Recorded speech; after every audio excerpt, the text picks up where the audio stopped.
Eu queria, nessa noite, partilhar com vocês de uma palavra que nasceu praticamente hoje. Eu até anotei. Onde está o meu herói? Como é que nasceu isso aqui? Está ali o título? Onde está o meu herói? Nasceu hoje, na hora do almoço. A minha neta, no almoço, com alguns irmãos, alguns amigos nossos almoçando com a gente, e a minha neta falou para o menininho assim: meu avô pega o tubarão com a mão.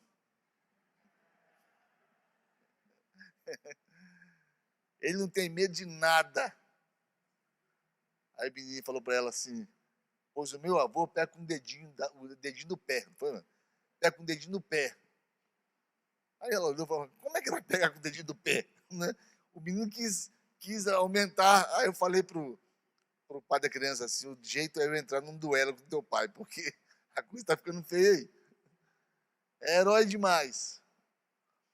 E aquela expressão dela me fez pensar em como nós somos e onde estão esses atos heróicos e quem os promove em nossa vida. Eu fui lá em Juízes, capítulo 16, verso 26 a 31. Está escrito assim: Sansão disse ao jovem que o guiava pela mão: ponha-me onde eu possa apalpar as colunas que sustentam o templo, para que eu me apoie nelas. Homens e mulheres lotavam o templo. Todos os líderes dos filisteus estavam presentes. E no alto, na galeria, havia cerca de 3.000 homens e mulheres vendo Sansão, que os divertia. Sansão orou ao Senhor e disse: ó soberano Senhor, lembra-te de mim. Ó Deus, eu te suplico, dá-me forças mais uma vez e faz com que eu me vingue dos filisteus por causa dos meus 2 olhos. Então Sansão forçou as 2 colunas centrais sobre os quais o templo se firmava, apoiando-se nelas, tendo a mão direita numa coluna e a esquerda na outra, e disse: que eu morra com os filisteus. Então ele as empurrou com toda a força, e o templo desabou sobre os líderes e sobre todo o povo que ali estava. Assim, na sua morte, Sansão matou mais homens do que em toda a sua vida. Foram então os seus irmãos e toda a sua família, a família do seu pai, para buscá-lo. Trouxeram-no e o sepultaram em Zorá, em Estaol, no túmulo de Manoá, seu pai.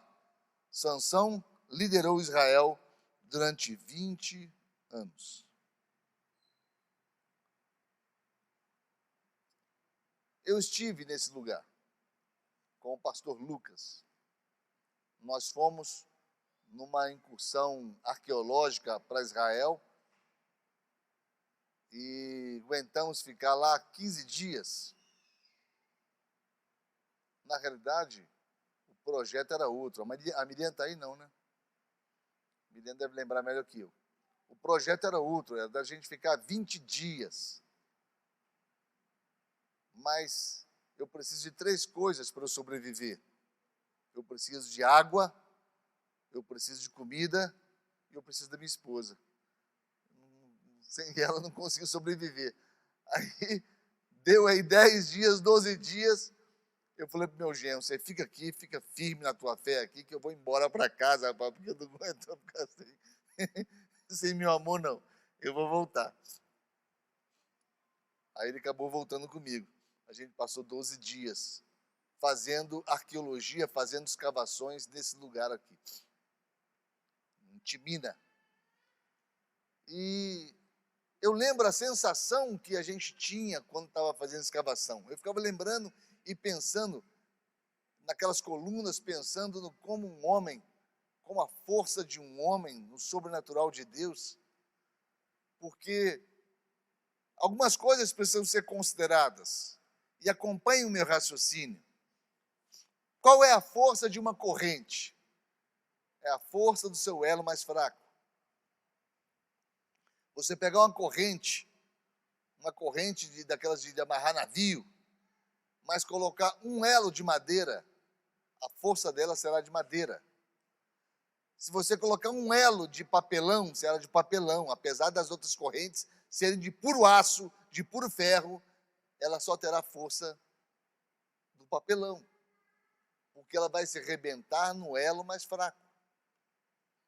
Qual é a força de um endemoniado? Alguém que está possesso. É a força da sua estrutura muscular. Por quê? Satanás tem força para levantar um carro? Tem. Então quer dizer que ele possuindo uma pessoa, aquela pessoa vai pegar o carro assim, vai levantar e vai jogar o carro? Não. Mas você não disse que Satanás tem força para lançar um carro no ar? Sim, tem. Mas por que então que o endemoniado não pega um carro e joga o carro no ar? Porque a sua estrutura óssea não suporta. Ele terá uma força lá dentro descomunal, acima da sua estrutura física. Mas então, como Sansão conseguiu derrubar o templo de Dagon, o templo dos filisteus, com aquela estrutura óssea dele? O milagre está nisso. O milagre está nisso. Isso faz com que a história de Sansão seja diferenciada.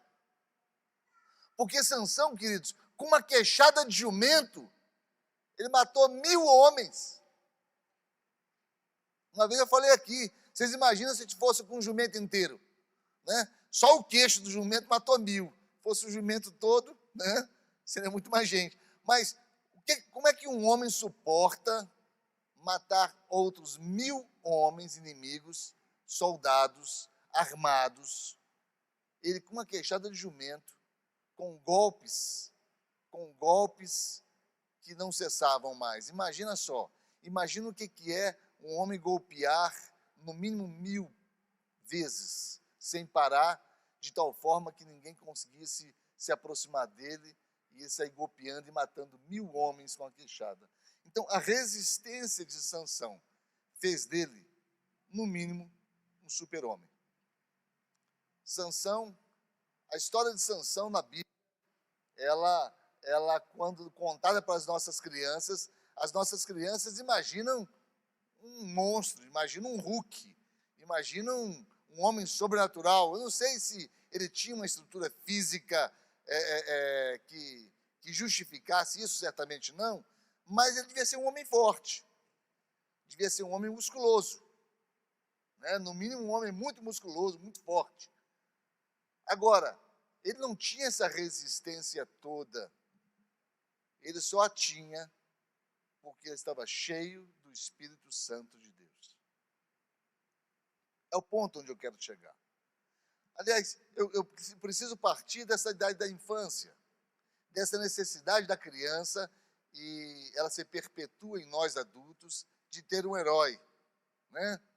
Quem aqui conseguiu viver a infância? Não, vou fazer uma pergunta diferente. Quem aqui lembra de National Kid? Cadê? Ninguém. Paulo Henrique, pode levantar a mão, você lembra. National Kid, gente. Coloca lá o homem, coloca o National Kid lá. Olha lá, ó. National Kid. Você está falando que vocês não lembram desse aí? Era o cara, eu era louco. Minha maior crise na infância foi decidir se eu queria voar assim ou se eu queria voar assim. Porque National Kid voava assim. Super-Homem voava assim. Aí eu ficava em crise à noite, pensando, como é que eu quero voar? Cadê? Eu quero voar assim. Eu achava mais bonito o National Kid voando. Não tem ele voando não, né? Você não conseguia fazer ele voar não, né?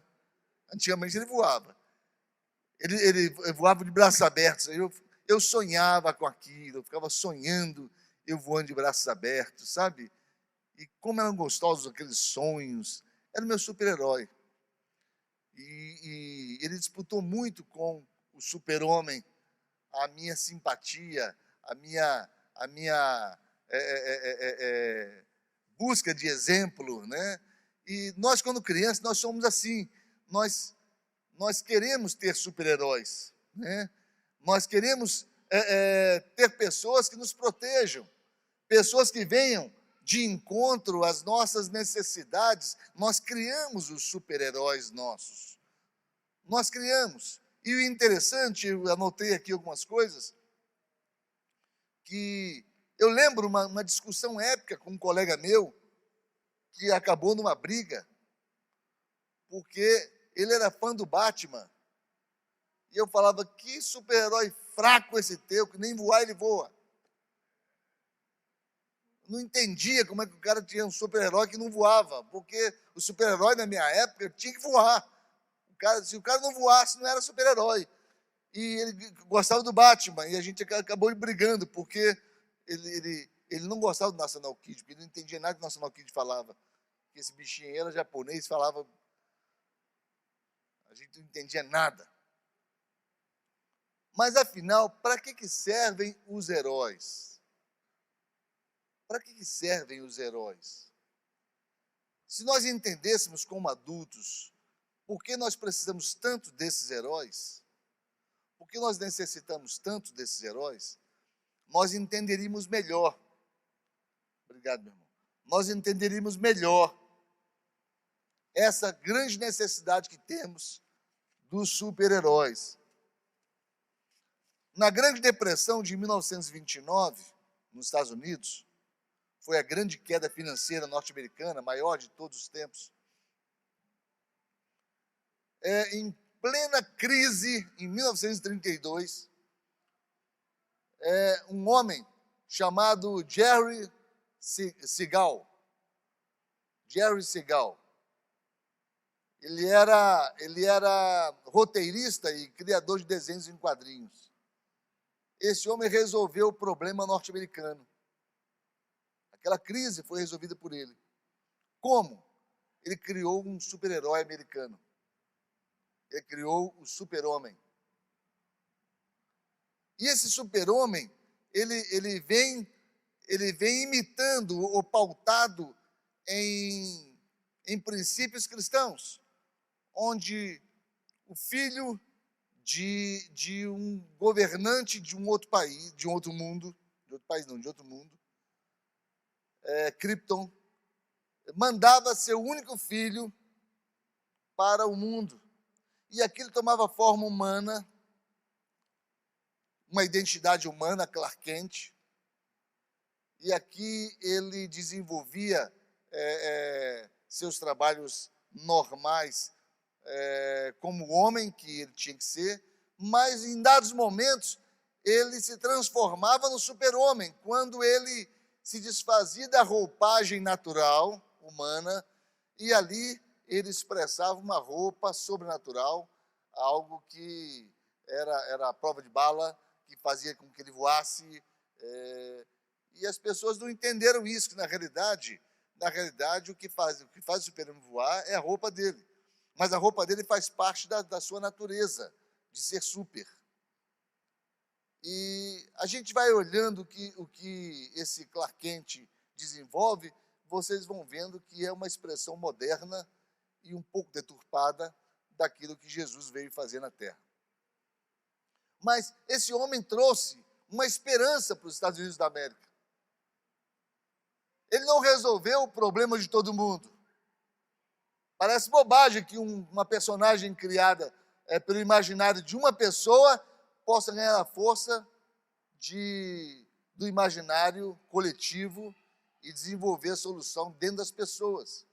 Mas o super-homem resolveu a crise de 1929. Por quê? Porque ele trouxe esperança para as pessoas. E o interessante, queridos, que nós conhecemos um super-herói bem maior que ele, que não tem resolvido os nossos problemas. E eu queria partir desse texto base que nós lemos, e de um outro texto que eu ainda vou ler para vocês, para que vocês entendam que eu tenho um livro escrito sobre Sansão. Nesse livro eu falo sobre o caminho que se perde no caminho do pecado, o que se perde no caminho do pecado.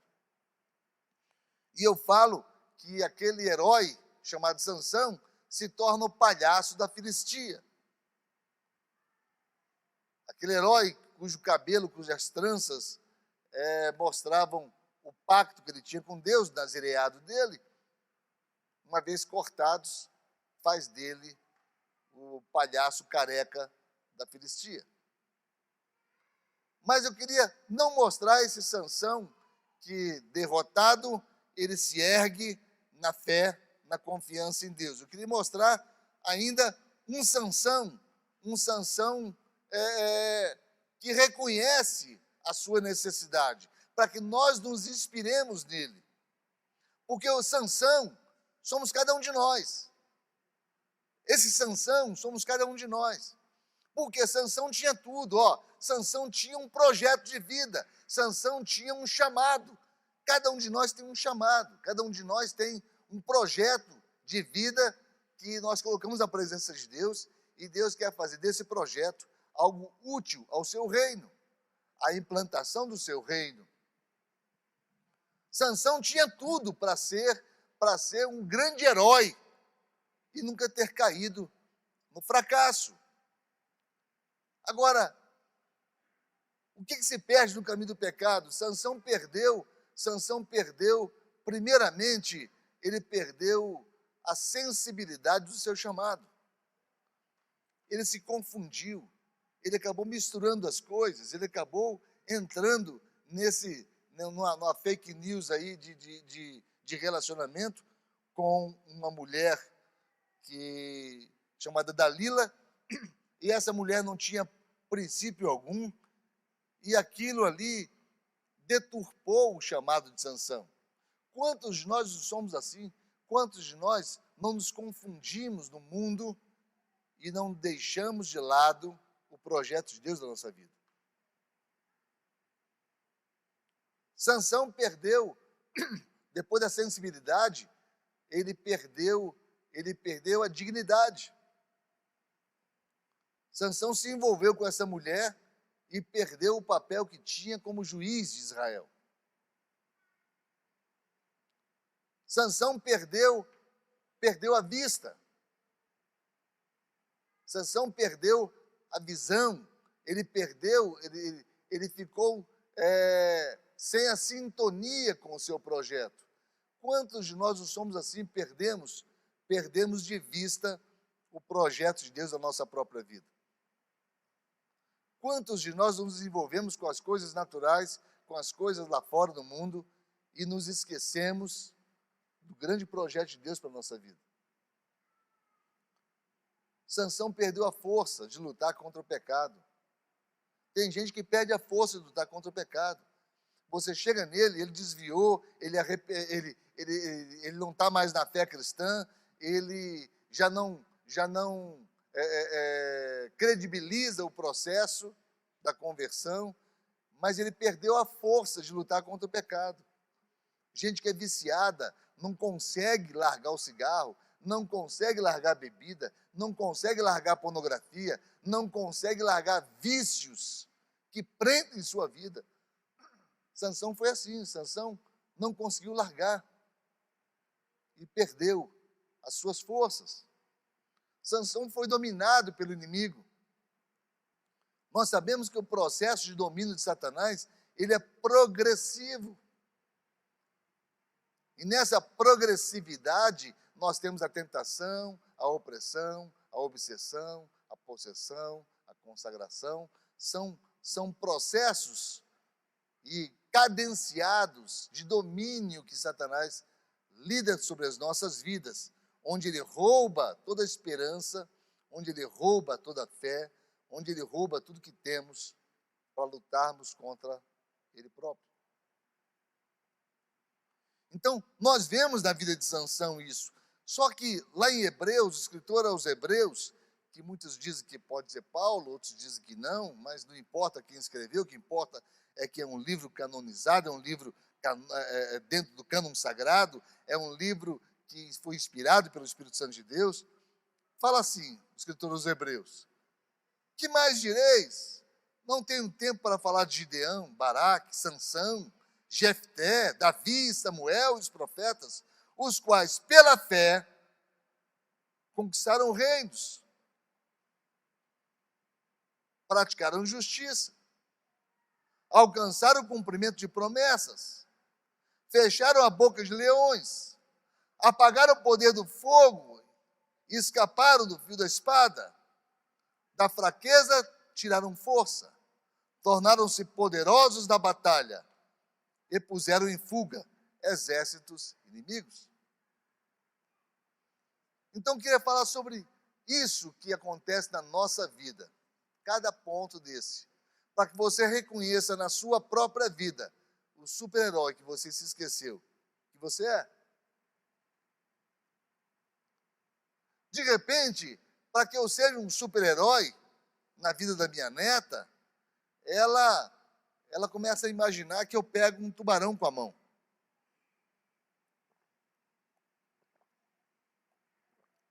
Mas quando a palavra de Deus fala que vê força em mim, ela me dá outros atributos. Quando ela fala que vê força em você, ela te dá outros atributos. Eu queria que nós caminhássemos nesses atributos que os escritores dos Hebreus elencaram a respeito de um herói, de alguém que tenha força. Primeiro, conquistar reinos. Queridos, você se torna um herói quando você é conquistado pelo reino do Senhor Jesus. Você se torna alguém de força descomunal, de poder descomunal, fora do comum, fora da normalidade. Você se torna alguém com um propósito descomunal, fora do que é comum. Por quê? Porque o reino de Deus conquistou você. E amados, lá em João 4, onde Jesus anuncia o reino para uma mulher samaritana, o grande segredo que Jesus mostra para a gente ali é o seguinte, e preste atenção nisso: o reino só é chegado quando antecedido pelo rei. O reino de Deus só foi implantado na terra quando o rei se manifestou. Jesus é o nosso rei. Quando Jesus se manifesta na sua vida, quando você o aceita como Senhor e Salvador da sua vida, você passa a pertencer ao reino de Deus. Você passa a ser um diplomata. Você passa a ser um representante do reino dos céus. Você passa a ter uma marca, a marca da promessa que a palavra de Deus fala, o selo do Espírito Santo de Deus que a palavra de Deus fala. O que é? É um CNPJ do reino para você. Você sabia que um diplomata, que o embaixador, alguém que represente o seu país, ele tem o CNPJ do seu país? O embaixador brasileiro dos Estados Unidos, ele é reconhecido, ou a sua marca é o CNPJ que o Brasil dá para ele. Ou seja, ele representa uma nação. Ele é uma pessoa física que representa um governo. E esse governo que ele representa, ele tem contato direto com esse governo.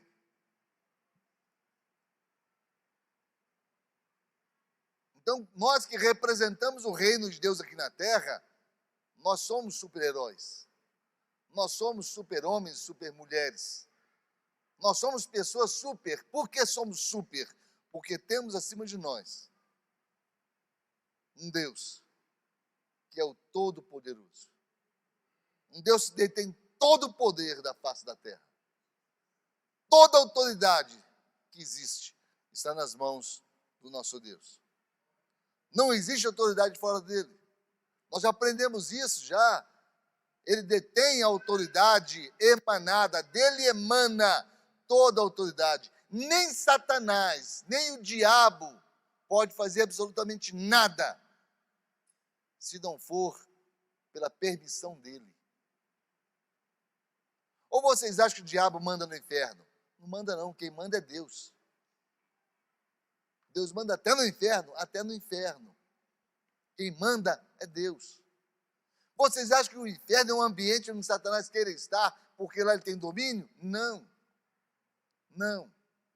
Vou falar sobre isso um pouquinho mais na frente. Satanás tem um fogo ardendo dentro dele. Esse fogo que arde dentro dele chama-se consciência. Falaremos disso daqui a pouquinho. Olha, então conquistaram reinos. Reino é poder implantado, delegado, outorgado. Quando você implanta o reino, você detém autoridade para isso. Quando Jesus fala assim, toda autoridade me foi dada no céu e na terra, ele nos outorga essa autoridade. Quando ele fala, em meu nome, expelirão demônios, falarão novas línguas, se alguma coisa mortífera beberem, não lhes fará mal, imporão as mãos sobre os enfermos, eles ficarão curados. O que ele quer dizer com isso? Que a autoridade que o reino tem, nos deu, nos outorgou como cidadãos do reino. Você é um cidadão dos céus, meu querido. Amém? Fala assim comigo, eu sou um cidadão do céu. Nós somos cidadãos dos céus. Os céus é a nossa cidadania. Nós somos mais cidadãos dos céus do que brasileiros. Porque nós viveremos eternamente lá no nosso governo, governados pelo nosso rei, governados pelo nosso Senhor. Então, se nós somos super-homens, é porque nós somos quase igual o super-homem lá, que é lá em Krypton. Sei lá. Nós somos do céu, nós somos cidadãos dos céus. Nós estamos aqui por um propósito. E nós temos uma outorga de poder de Deus. Deus nos deu poder. Se você olha esse filme animado, Shazam, aí vem poder sobre ele, falando, então chame Jesus para você ver se não vem poder sobre você. Chama Jesus. Nesse nome há poder, diz a palavra. Poder de quê? Poder do propósito. Poder do propósito. Não da tua querência, não do que você queira, não do que você determina, mas do propósito de Deus. Se o que você quer coincide com o propósito de Deus, você terá o que você quer. Porque Deus sabe o que é bom para nós. Nós não. Nós queremos aquilo que nos apetece, mas nem sempre o que é bom faz bem. E nem sempre o que faz bem é bom. Então, o reino de Deus, nós ganhamos quando recebemos o rei. Praticaram justiça. Praticaram justiça. Amados, que super-herói que vocês já viram que não é justo? Todos são justos. Todos são. Até o Chapolin Colorado, ele é justo. Por quê? Porque ele é exemplo. Ele é justo. Ele pratica justiça. Você pode observar que todo super-herói está a serviço da justiça. O Batman, o Super-Homem e todos os outros. Eu sou da velha guarda, só lembro do National Kid, Super-Homem. Não sei, é coisa de jovem aí. Essa Liga da Justiça aí é pela justiça. Agora, será que nós como cristãos, nós somos justos? A palavra de Deus fala que nós somos justificados em Cristo Jesus. Sabe o que é isso? Deixa eu contar para vocês entenderem. Entre nós e Deus, tem Jesus. E tem Jesus, o Cristo. Não é simplesmente Jesus, não. Na realidade, a Bíblia fala que tem Cristo Jesus. Não Jesus, Cristo. Mas Cristo Jesus. Cristo Jesus, ele sempre é citado quando nós somos justificados. Porque é o sangue de Cristo Jesus quem nos purifica, quem nos torna justos. Porque se Deus fosse aplicar a justiça dele sobre nós, sem o sangue de Cristo, nós seríamos fulminados. Porque a justiça de Deus, ela é muito pura para nós que somos pecadores. Então, o sangue de Cristo, que nos purifica de todo pecado, ele emulsiona a nossa vida, para que nós possamos não ser queimados, não sermos atingidos com a justiça de Deus. Para vocês terem uma ideia, o mesmo fogo que arde no céu é o fogo que arde no inferno. Deus não tem dois juízos, dois fogos, não. Um é de glória, é o fogo da glória. O outro é o fogo do juízo. No inferno, não tem a justiça de Cristo Jesus. No inferno estão as pessoas que não aceitam a justiça de Cristo Jesus. Não aceitam o sangue dele que nos purifica de todo pecado. Então, a justiça de Deus que é aplicada no inferno, ela arde a consciência, ela angustia, ela terroriza, ela faz sofrer a pessoa que está debaixo da justiça de Deus, que está no fogo do inferno, ela não está alcançada pelo sangue de Jesus. Mas o fogo é o mesmo, só que justificados em Cristo Jesus, nós recebemos o fogo purificado, o fogo da glória de Deus, não do juízo de Deus, porque o sangue de Jesus nos purifica. Então nós somos super-heróis, queridos. Nós somos como Sadraque, Mesaque e Abdenego. O fogo não nos alcança. Por que o fogo não nos alcança? Não nos queima? Pela presença do anjo. Pela presença do anjo de Deus, que é Cristo Jesus. Então o anjo do Senhor, que nos protege, não permite que o fogo do juízo nos alcance. Por isso, nós somos justificados em Cristo Jesus.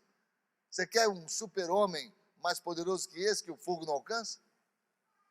Quem está entendendo, diga amém. Nós também somos super nesse sentido. Fecharam a boca dos leões.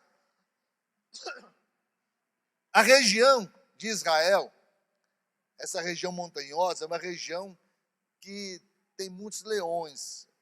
Esse felino, ele vivia nessa região, os leões. Então, ele é uma figura do animal mais perigoso que tem. A nossa cultura judaica é que mantém a figura do leão como o rei das selvas. Na realidade, o leão não vive em selva, o leão vive em savana, o leão vive nas pedras. E esse felino, que é o leão, ele é a figura do animal mais perigoso que eles conheciam na época. Por isso, quando fala a respeito de alguém que domine o leão, que mate o leão, como é o caso de Sansão, está falando de alguém que tem mais poder que o leão.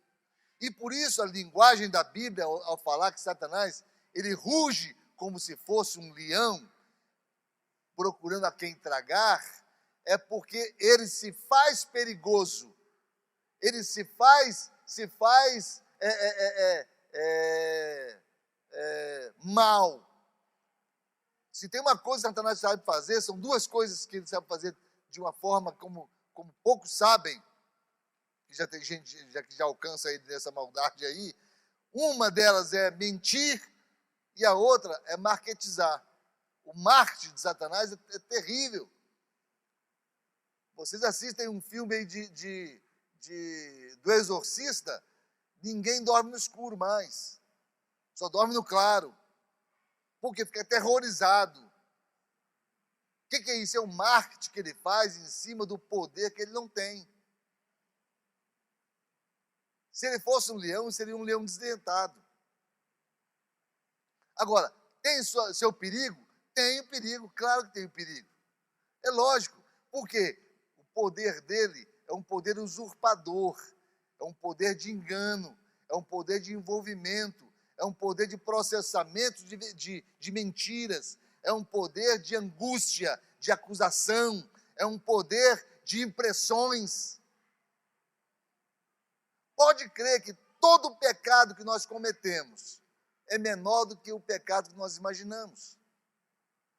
Porque ele trabalha nas impressões. Ele joga o pecado na tua cabeça e faz com que aquele pecado se expanda e seja algo terrível. Tem gente que suicida por causa de pecado. Tem gente que fica tão apavorada com o pecado que suicida, tira a própria vida. Esse é o papel de Satanás.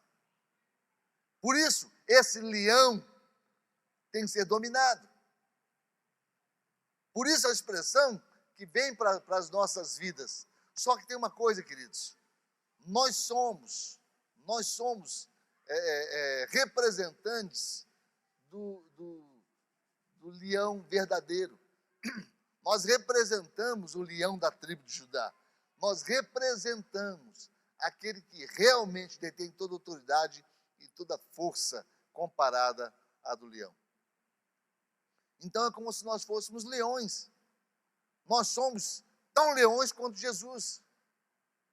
E se Satanás ruge como se fosse leão, ele tenta nos imitar, não somente a Cristo, mas a cada um de nós. A força que é comparada ao leão pode ser atribuída a cada um que pertença ao reino de Deus. Apagaram o poder do fogo. Apagaram o poder do fogo. Repita comigo assim: eu apaguei o poder do fogo sobre a minha vida. Sabe que fogo é esse? O fogo do inferno. Nós apagamos o poder do fogo do inferno sobre a nossa vida. E o fogo do inferno não são chamas labaredas como nós conhecemos. Não, não. Isso é apenas uma sombra das coisas espirituais. O fogo do inferno, ele é espiritual. Ele não são labaredas de fogo, como você vê. Tem gente que pensa, vou ficar no inferno, vou ficar queimando, vou virar churrasco. Não, não. Essa é uma forma de linguagem. Esse fogo que arde no inferno é a consciência que arde. É a culpa que arde eternamente. É a frustração que arde eternamente. É o desespero de não ter tomado a decisão certa eternamente.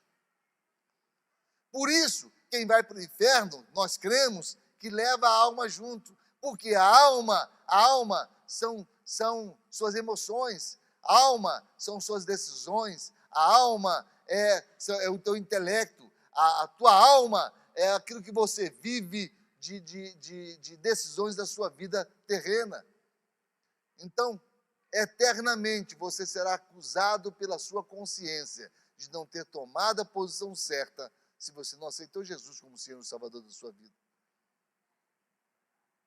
Então, no inferno, o fogo do inferno que arde é uma consciência eternamente acusadora sobre você. Nós somos salvos do fogo que arde, do poder do fogo.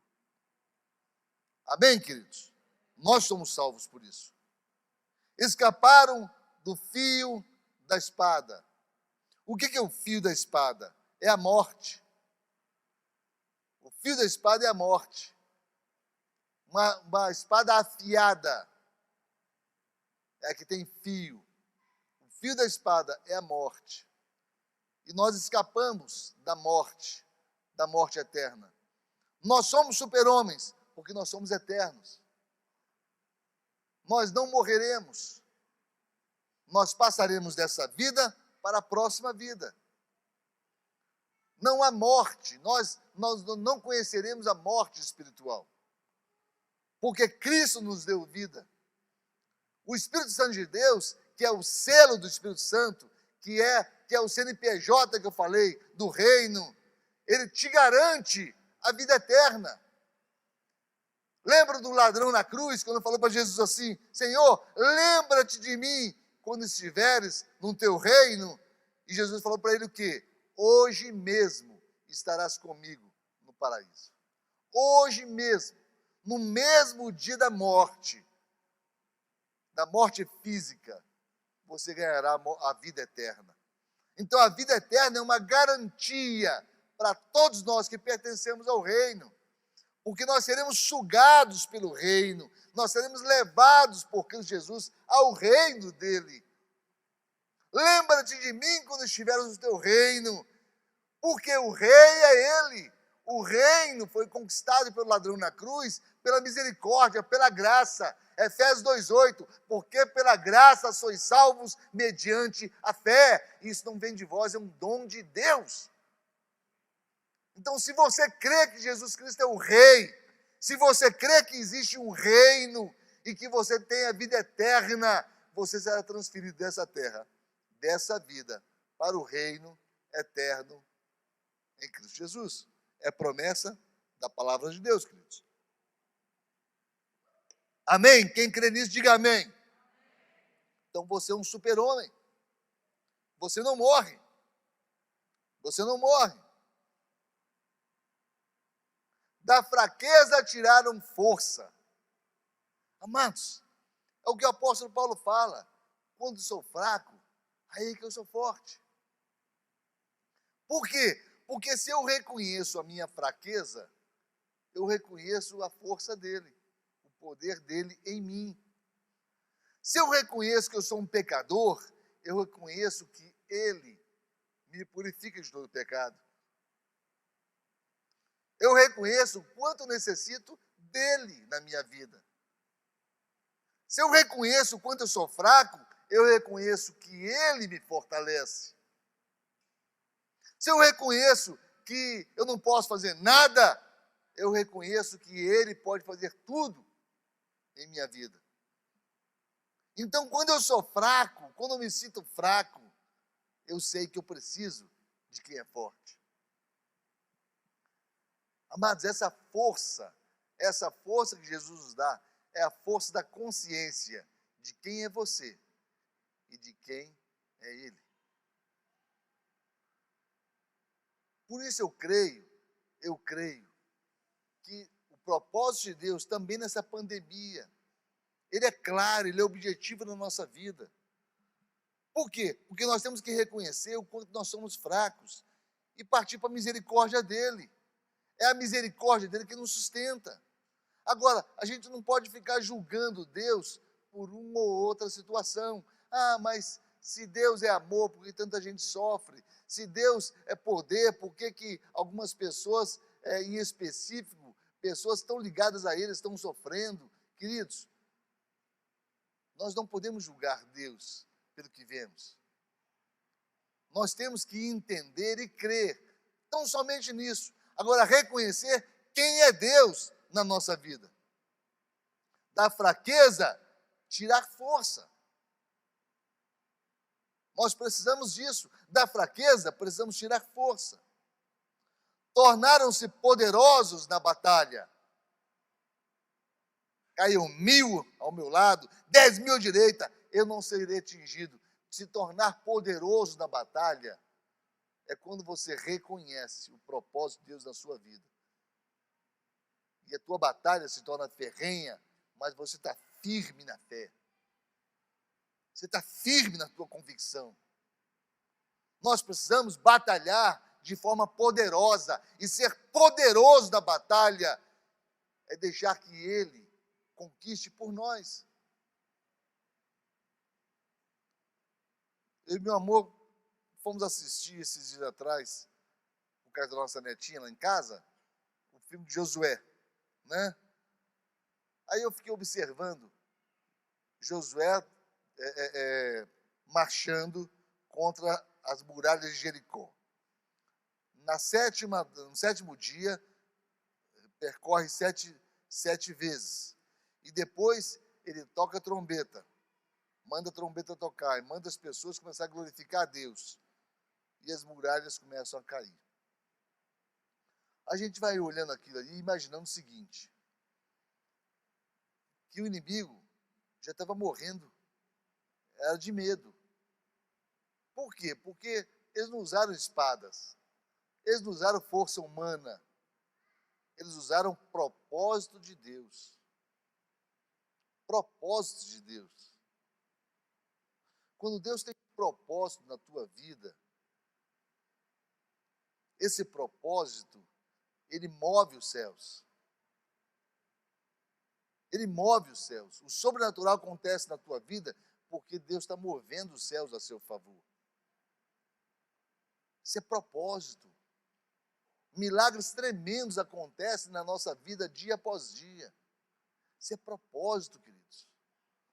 Isso é o propósito de Deus. Isso é essa valentia. Ser poderoso na batalha é você ter um propósito e persegui-lo. Perseguir o propósito. Tem coisa que destaca.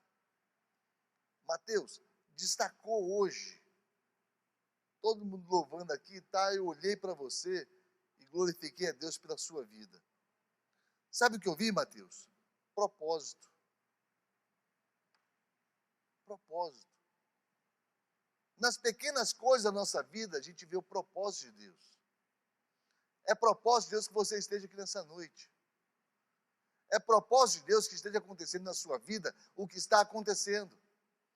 E para que está acontecendo? Para que se manifeste a glória de Deus na tua vida. Para que o poder de Deus faça de você um vencedor. Alguém que não está dentro da normalidade. Está acima dela. Não é alguém que não seja medíocre. O que é ser medíocre? É ser mediano.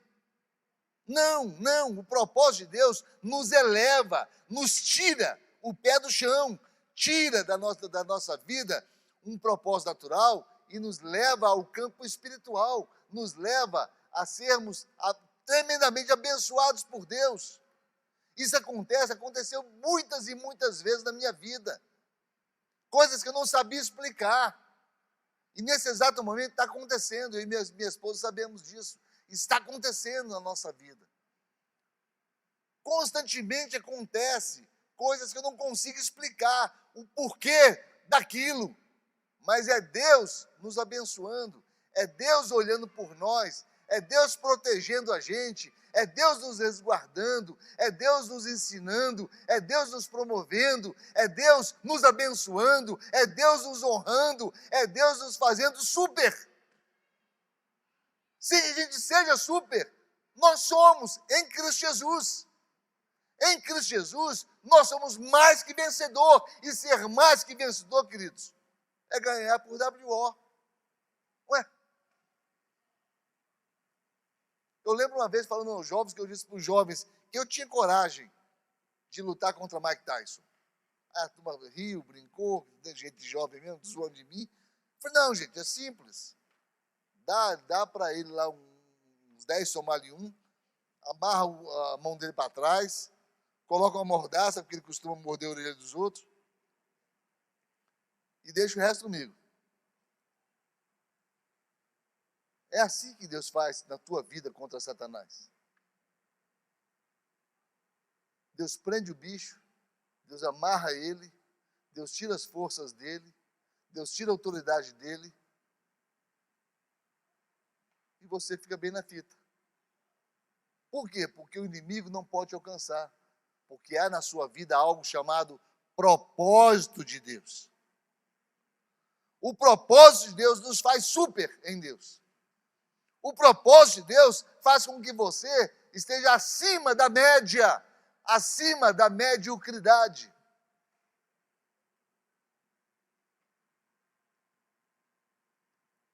E por último, puseram em fuga exércitos inimigos. Puseram em fuga exércitos inimigos. Queridos, o inimigo se levanta contra você, mas se você está dentro do propósito de Deus, quem é ele?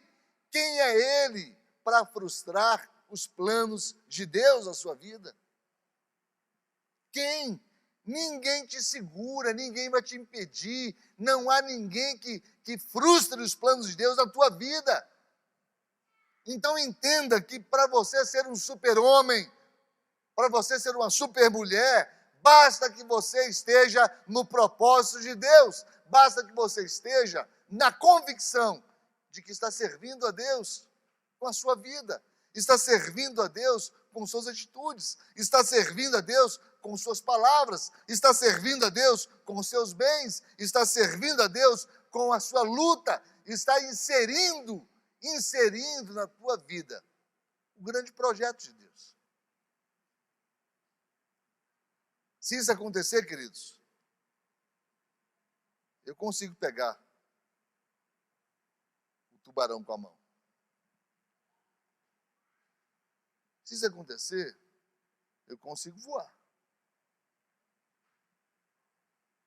Mas o que é isso? Vamos ficar de pé? Uma vez eu li num artigo,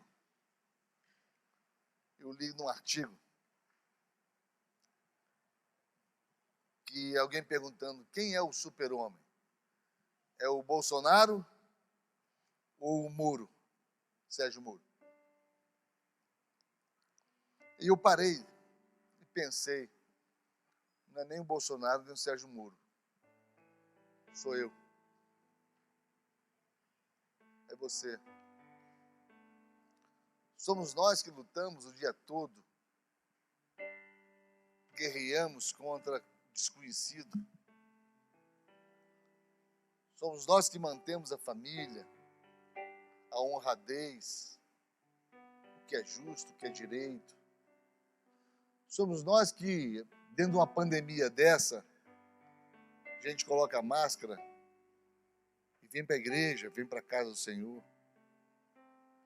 Eu olho e vejo sempre, durante a pandemia todinha, eu vejo alguns de vocês que ficaram firmes. Sua família, viu, pastor Lindomar? Tu está de parabéns, querido. Sua família sempre aí, ó, firme. Muitos outros irmãos sempre firmes. O que é isso? Isso mostra convicção. Isso mostra valor. Isso traz dignidade. Isso traz aliança. Isso traz compromisso. E isso te faz um super. Isso faz de você alguém acima da média.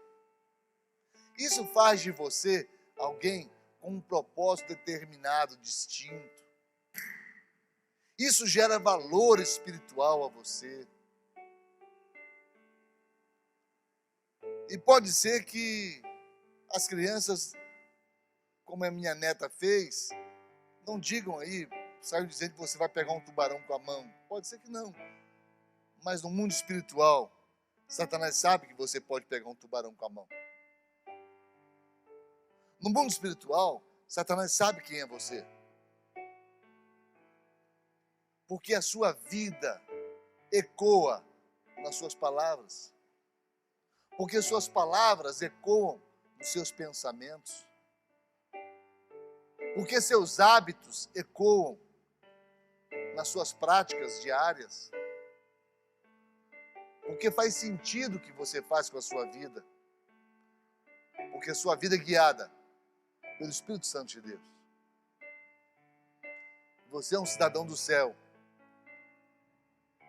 Você é alguém que veio com um propósito do Deus vivo no coração. Alguém que está vivendo determinado pelo Espírito Santo de Deus. Eu queria desafiar você a vir voando para cá. Mas vir voando, buscando esse propósito em Deus. Buscando esse super no teu coração. Não para que você se envaideça, que você mostre que você é o super-homem, que você mostre a sua força. Não. A força é dele. O super, o S, é o S de Jesus. Tem 2 S. O super é ele. Porque é ele que nos faz fortes quando somos fracos. É ele quem apaga o fogo pela promessa da salvação.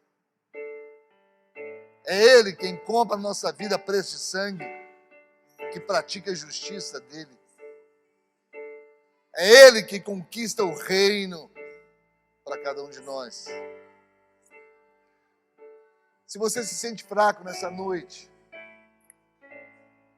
debilitado, se você sente que você precisa de uma super força, você precisa de algo que tire você dessa mesmice de vida, que tire você da fraqueza espiritual que você se sente, da falta de convicção que você tem. Eu queria que você desse um passo de fé. Aquele mesmo passo de fé que eu falei no começo, que Jesus fez com Lázaro, é o passo de fé movido pela gratidão, movido pelo reconhecimento de quem Ele é na tua vida, porque foi Ele que te trouxe. Se você tem saúde hoje, você tem vida, você tem sonhos, você tem projetos, você tem planos, você tem sonhos, é porque Deus tem te protegido, tem te guardado, tem te trazido, tem te fortalecido. Se você é essa pessoa que quer esse super morando dentro de você, eu quero orar com você nessa noite, em nome de Jesus. Sai do seu lugar e vem aqui à frente. Dê um passo de fé e de gratidão e nós vamos estar orando com você.